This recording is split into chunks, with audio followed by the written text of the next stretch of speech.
Kita akan ngaji lagi bersama guru kita nanti tentang satu penyakit nih Pak Ustadz.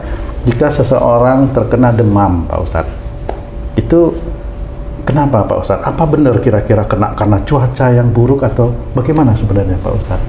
Ya, Bismillahirrahmanirrahim. Assalamualaikum warahmatullahi wabarakatuh. Waalaikumsalam warahmatullahi wabarakatuh. Amin ya rabbal alamin. Alhamdulillah. Memang seringnya kita ini menyalahkan sesuatu yang ada di sekitarnya. Demam karena kehujanan, gara-gara hujan, berarti gara-gara Allah menurunkan hujan nih, jadi demam nih anakku. Nauzubillahi min zalik. Tidak boleh seperti itu ya. Kalaupun umpamanya itu demamnya karena hujan, sebenarnya itu hanya petunjuk aja. Hujan itu dingin, kan gitu. Demam itu panas. Sebenarnya kalau bisa saya uraikan itu sebenarnya orang yang terkena demam ini seluruh tubuh loh ya. Ya, seluruh tubuh Pak. Seluruh tubuh ini panas menggigil. Itu sebenarnya orang tersebut, kalau ini dewasa, orang tersebut itu dalam menjalankan kehidupan sehari-hari itu penuh dengan kekakuan dan juga emosi. Jadi apa saja pekerjaan sehari-hari, mikir, dalam keluarga, itu sehari-hari bisa aja dilakukan itu dengan emosi, kekakuan, marah, kekakuan, emosi, sehari-hari begitu aja. Nah, disitulah mulai Allah memberikan salah satu penyakit, yaitu demam. Dia mau kena air hujan atau enggak peduli.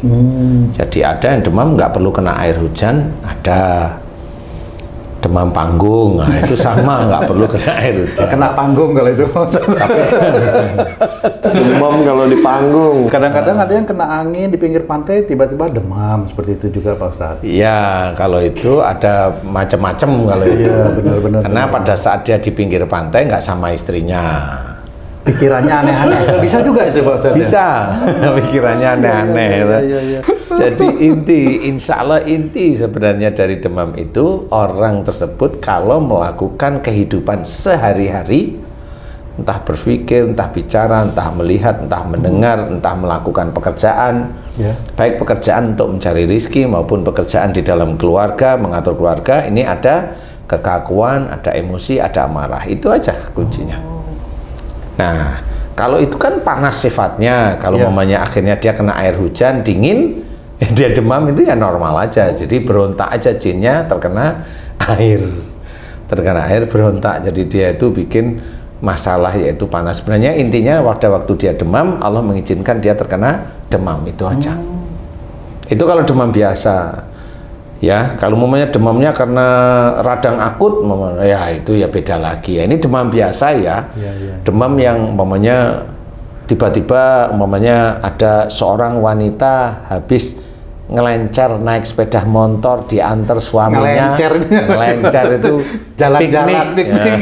Jalan-jalan atau piknik naik sepeda motor, ngukur jalan mamanya. Nah, kemudian dia pulang demam. Itu ya sehari-hari bisa seperti itu. Jadi nggak perlu ada apa-apa. Jadi dia demam, seluruh tubuhnya demam menggigil. Nah,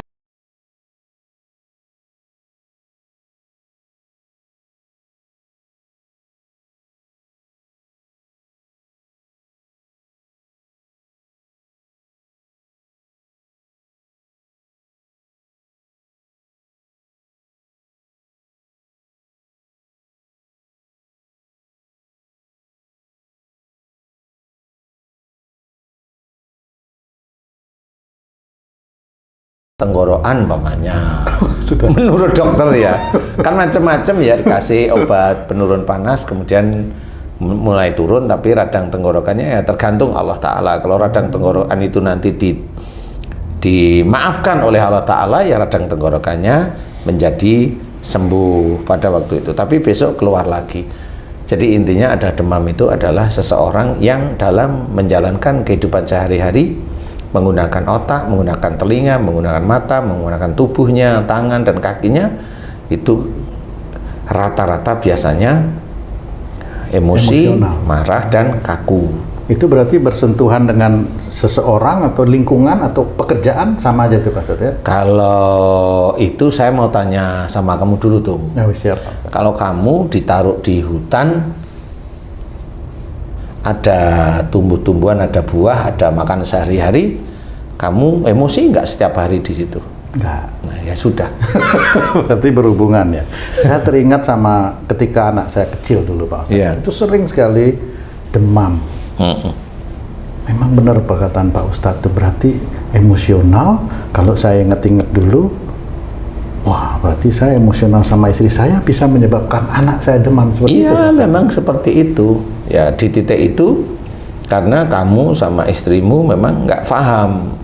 Jadi anakmu demam, sering demam, panas, demam, Iya, betul, panas, betul. demam, mencret, panas, demam, mencret, begitu-begitu aja. Iya, betul. Nah itu kalau nggak ketemu, kalau sekarang anak-anakmu ya alhamdulillah nggak panas, nggak demam, ya alhamdulillah. Alhamdulillah. Ya alhamdulillah karena mereka sudah dewasa, jadi putus.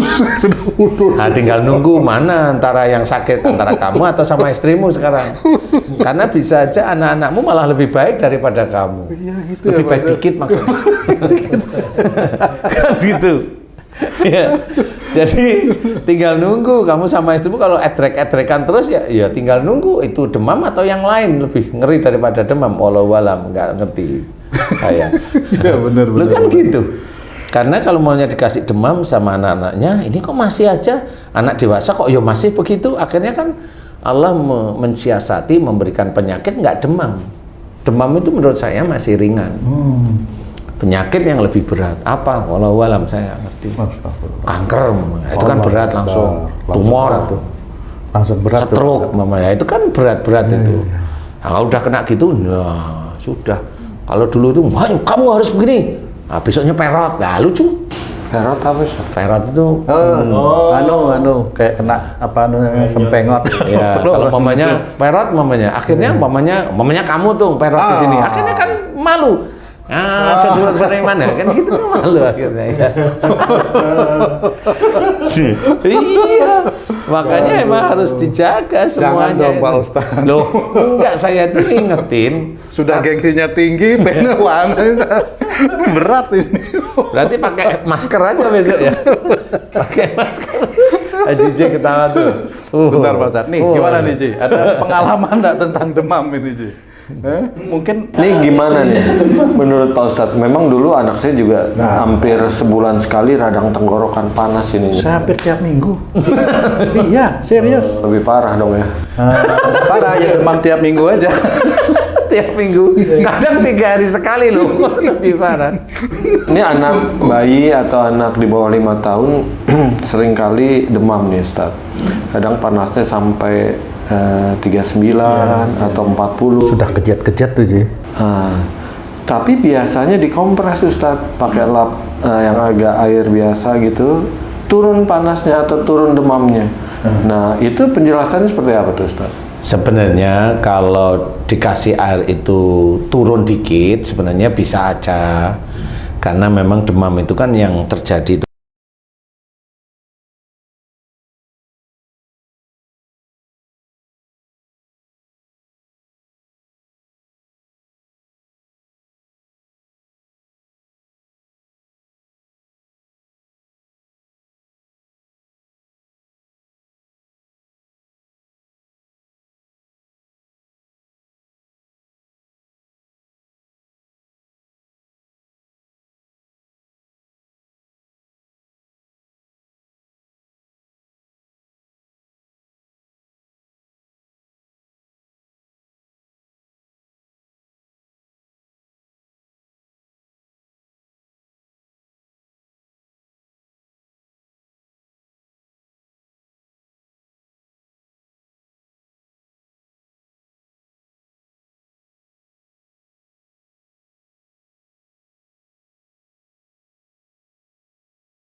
kalau saya sama Huri, sama Tung, namanya, Tung, kamu jangan gini. Ya, detik itu ngikut.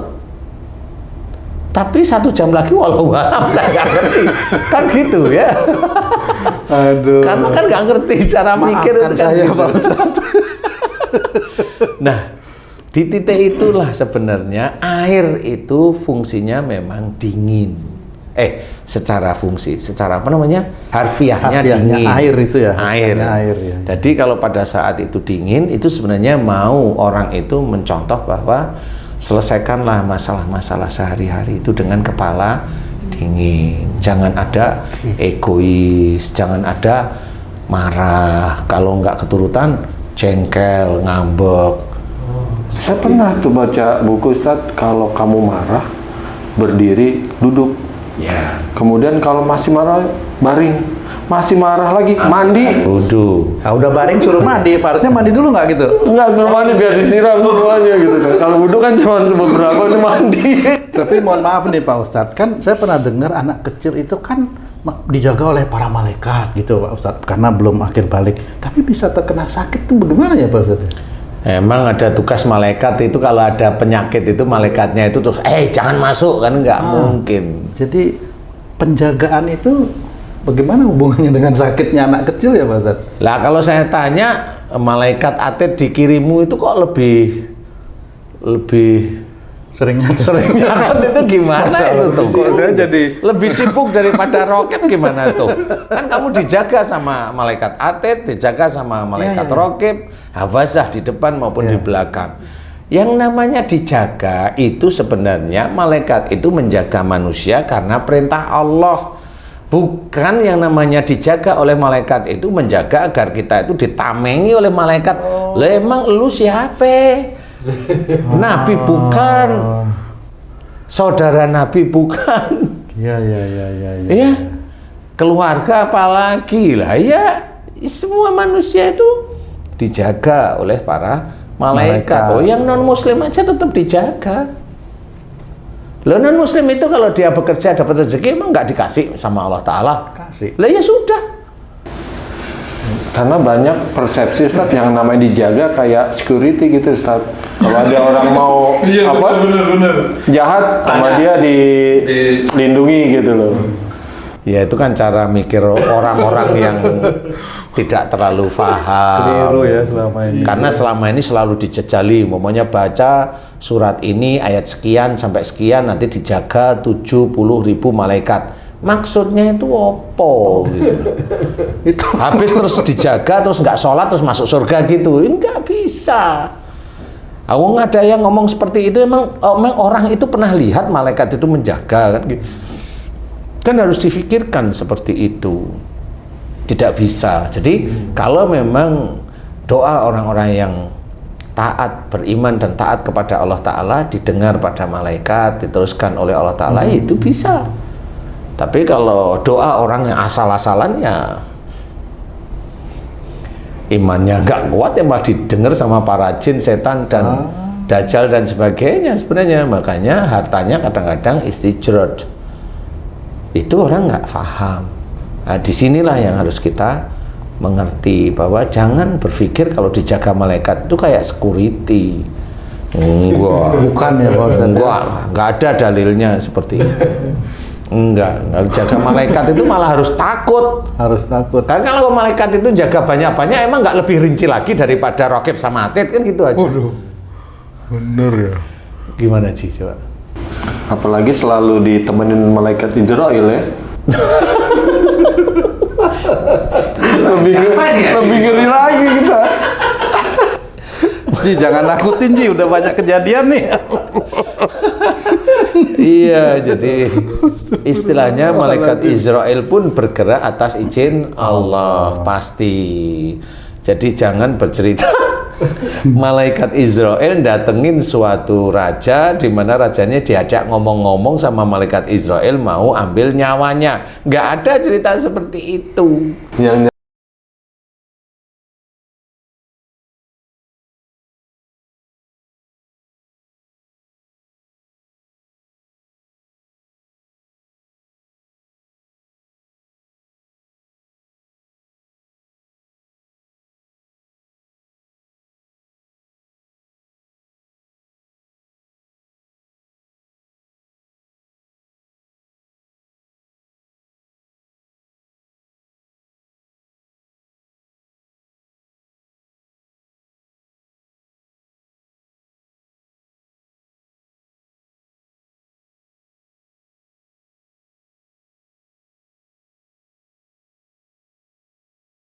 nggak ada nego, tapi memang Allah langsung menurunkan.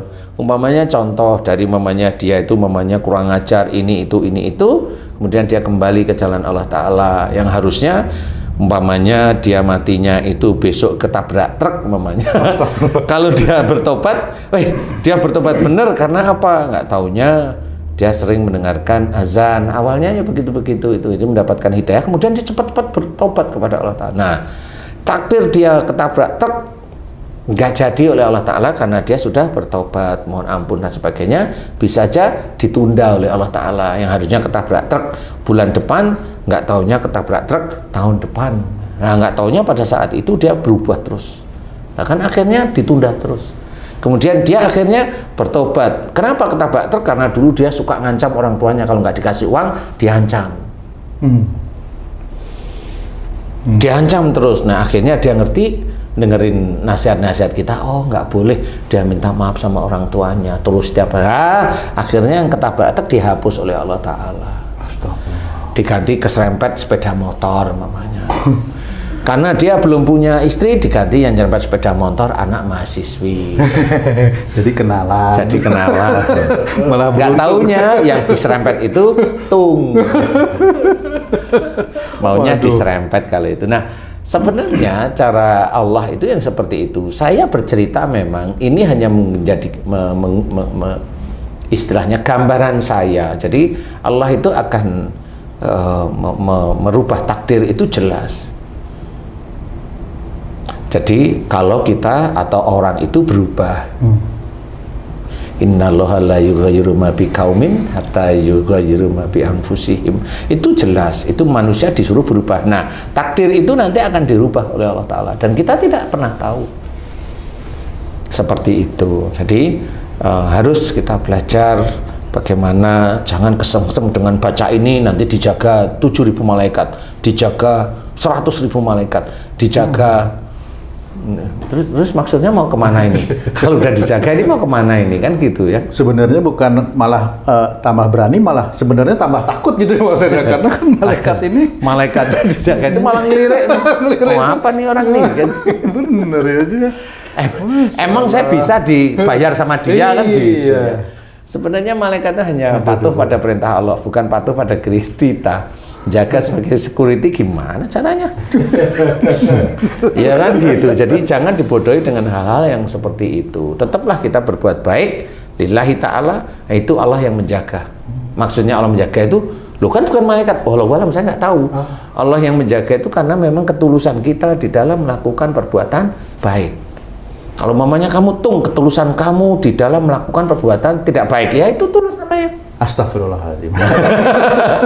Itu malaikatnya beda yang nyatet nanti ya. Haji C, ketulusan Haji C untuk mengantar jalan-jalan mamanya. Nah, itu tetap dicatat satu persatu. Ketulusan, amin.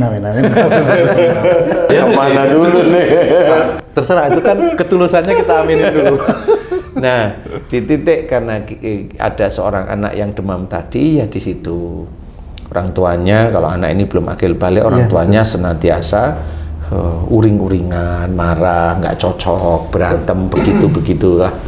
Nah, ini yang akhirnya, kenapa anak yang pada waktu itu diberi demam oleh Allah Ta'ala? Kan anak nggak punya dosa. Memang anak memang nggak punya dosa. Iya. Cuma karena orang tua itu punya anak kecil yang biasanya itu dinomorsatukan di dalam pemeliharaan, di dalam pengawasan.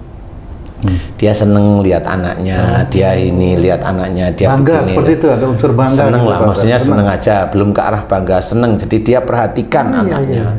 Nah, kalau dia perhatikan anaknya, Allah itu memberikan anaknya demam, siapa tahu orang tuanya faham. Nah, selama ini banyak sekali orang tua, khususnya yang Muslim, nggak paham. Saya itu juga pernah. Nah, nggak cuma kamu, banyak temennya yang gitu, nggak paham. Karena apa? Ya begitulah. Apakah itu nanti dosanya diampuni pada saat itu? Lah, kamu pernah mohon ampun nggak? Diinget-inget, kayaknya belum. Ya emang belum pernah. Belum ada yang dimohon, belum ada yang diampuni.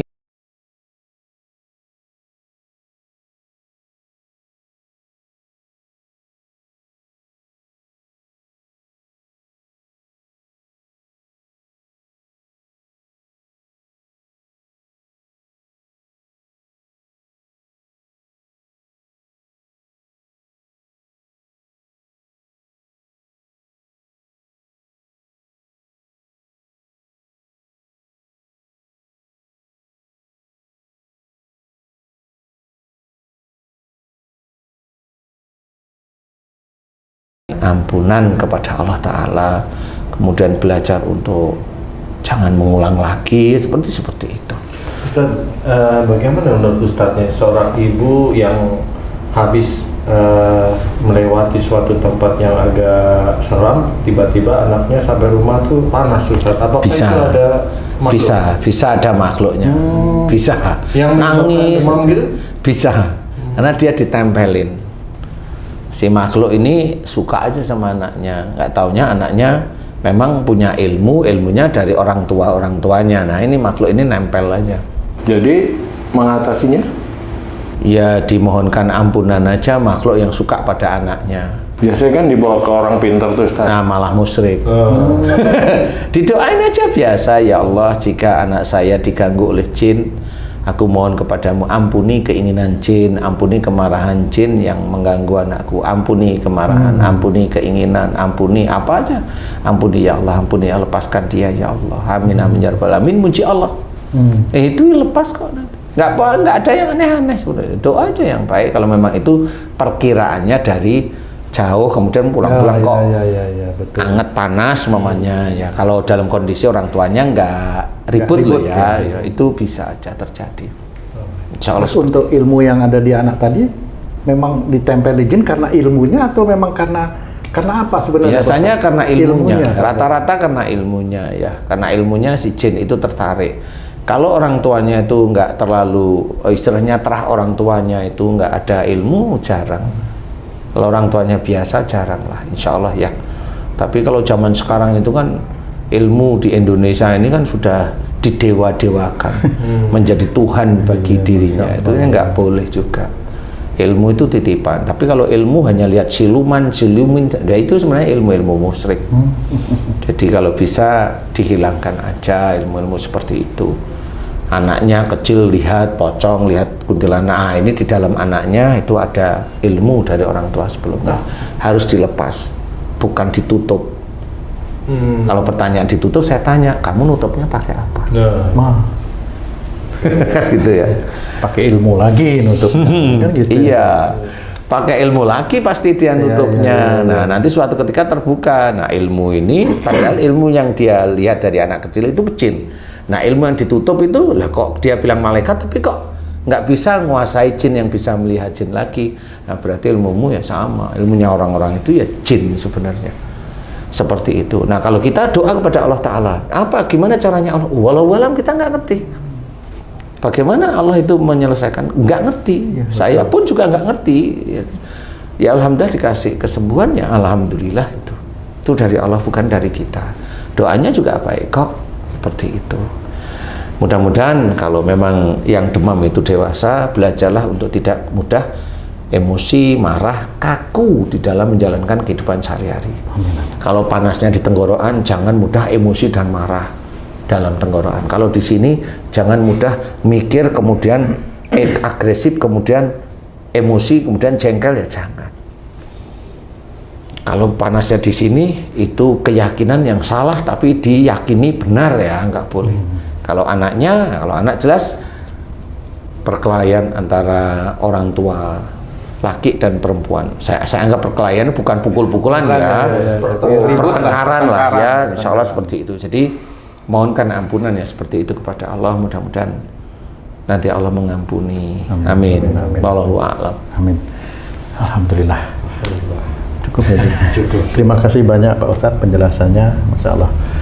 Para pemirsa dan sahabat beriman dimanapun berada, demikian tadi penjelasan dari guru kita Pak Ustadz Danu mengenai satu penyakit demam. Bagaimana tadi beliau menganalisa dan memberikan solusi kepada kita semua. Mudah-mudahan ini bisa bermanfaat untuk kita semua, khususnya bagi diri saya, meningkatkan keimanan dan ketakwaan kita kepada Allah Subhanahu wa Ta'ala. Dan menjadi catatan bahwa semua yang terjadi di sekitar kita ataupun yang terjadi pada diri kita sendiri itu merupakan satu petunjuk, dan kita harus pandai-pandai bagaimana mencari solusi terhadap petunjuk itu. Saya Tung pamit diri, kita jumpa lagi di video kami yang lain, dalam kajian-kajian kami yang lain. Apabila ada kata-kata kami yang kurang berkenan dan salah, kami mohon maaf. Wassalamualaikum warahmatullahi wabarakatuh. Waalaikumsalam warahmatullahi wabarakatuh. Alhamdulillah. Alhamdulillah.